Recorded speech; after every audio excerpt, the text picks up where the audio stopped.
Kita ke informasi lain, pemirsa. Komisi 6 DPR RI meminta semua BUMN karya untuk segera menuntaskan kewajiban keuangan kepada para mitra atau vendor terkait. Komisi 6 DPR menegaskan persoalan penundaan pembayaran kewajiban kepada vendor dapat merusak citra BUMN karya di mata publik.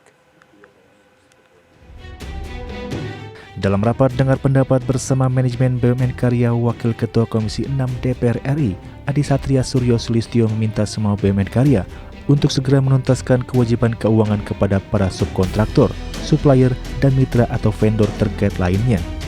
Ia menegaskan bahwa persoalan penundaan pembayaran kewajiban atau utang kepada vendor berpotensi merusak citra BUMN Karya di mata mitra bisnis maupun masyarakat.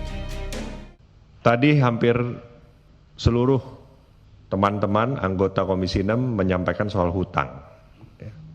Sekarang terjadi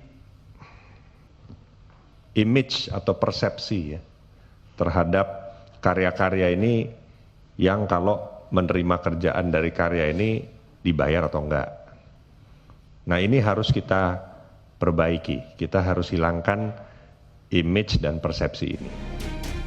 Permintaan untuk menuntaskan kewajiban atau utang kepada mitra BUMN Karya juga disampaikan oleh anggota Komisi 6 Mufti Anam. Ia menegaskan pembayaran kewajiban tersebut tak boleh dikesampingkan, apalagi jika mitra atau vendor tersebut telah menyelesaikan proyek yang ditugaskan. Kalau kita lihat sebenarnya BUMN Karya ini, saya kadang mikir juga, jadi sebenarnya tugasnya apa? Karena setiap dapat pekerjaan dilempar ke subkon, kemudian subkon melempar lagi ke masyarakat kita, UMKM kita, ke para vendor-vendor kita, yang mereka mengerjakan proyeknya, yang mereka juga membiayainya. Kemudian setelah proyeknya selesai tidak dibayar juga, Mbak. Dan saya bertahun-tahun menyampaikan di forum ini, Pak, kalau memang proyek itu tidak strategis, tidak menguntungkan, tidak usah dikerjakan, Pak. Jangan dipaksakan.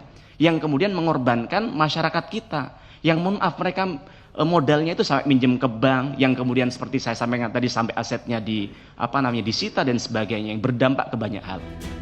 Sebagai catatan, sejumlah kasus penunggakan pembayaran proyek oleh BUMN Karya kepada vendor sempat mencuat dan menyita perhatian publik.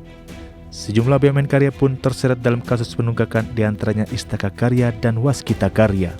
Dari Jakarta, Tim Liputan, ID Action.